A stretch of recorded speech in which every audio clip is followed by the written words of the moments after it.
Imagine you're a medieval soldier. You've marched for days. You're tired, hungry, and now you're standing in front of a giant stone castle. The walls are taller than your house. Archers are already aiming at you. There's a ditch in front of you, a locked gate behind it, boiling water above it, and hundreds of people inside who are perfectly happy to wait you out. And here's the worst part. The castle doesn't have to beat you. It just has to make you give up. Today, I'm going to show you why attacking a medieval castle was one of the worst jobs in history. Castles were designed to exhaust you. A castle wasn't just a building. It was a machine designed to waste your time, energy, food, and morale. First, there was the location. Castles were often built on hills, cliffs, river crossings, or narrow roads. That meant attackers had to approach from bad positions, while defenders had the high ground. And high ground mattered. If you're below the castle, everything works against you. Arrows travel farther downward, stones fall harder, even climbing becomes dangerous. Then came the moat or ditch. Movies make moats look decorative, but their real job was simple: slow you down.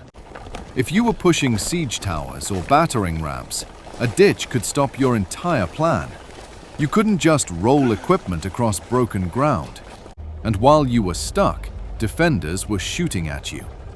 So before you even touched the wall, the castle had already started winning. But let's say you survive the approach. You reach the wall. Now comes the part where things get even worse. Pause for a second. Think about the last time you got annoyed waiting in traffic. Now imagine waiting outside a castle for 6 months while people shoot arrows at you and your food slowly runs out. That was siege warfare. The walls were only the first problem. Most people think the wall was the castle's main defense, but the wall was just the beginning.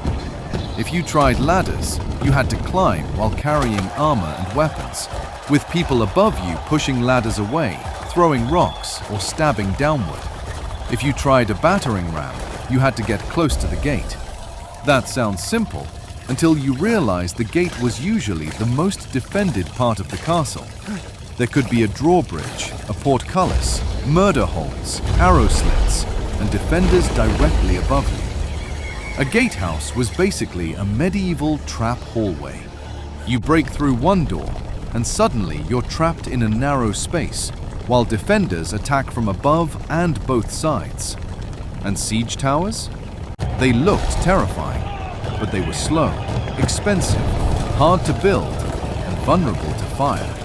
So attackers had 3 bad options: climb the wall and probably die, break the gate and probably die, wait outside and maybe starve. That's why castles were so powerful.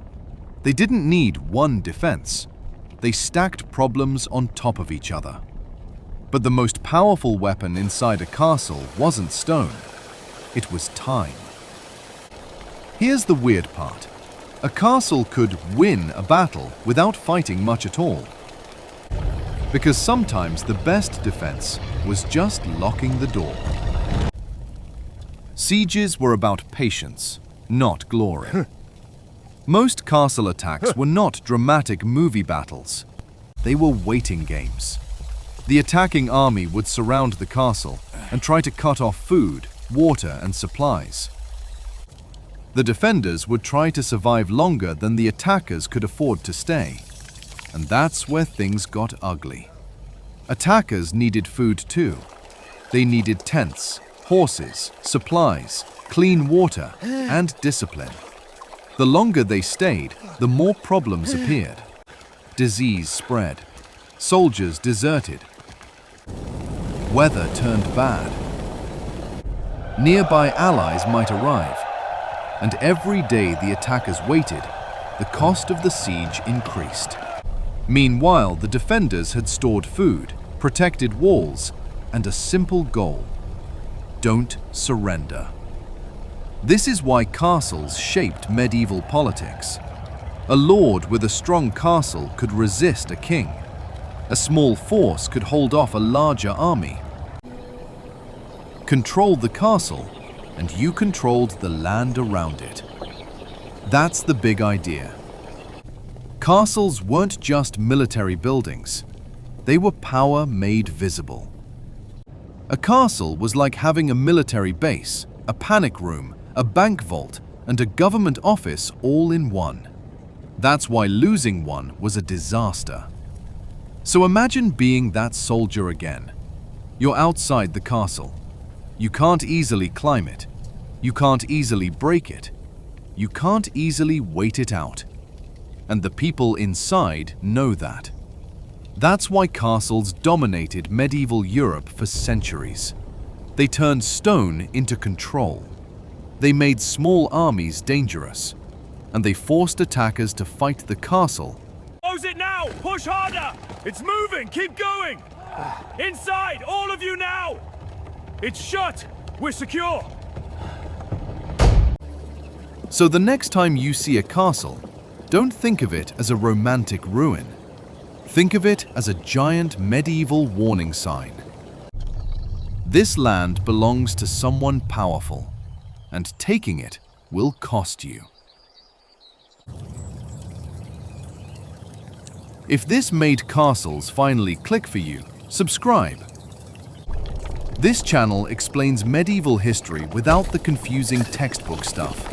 Just clear stories, visuals, and real-life comparisons.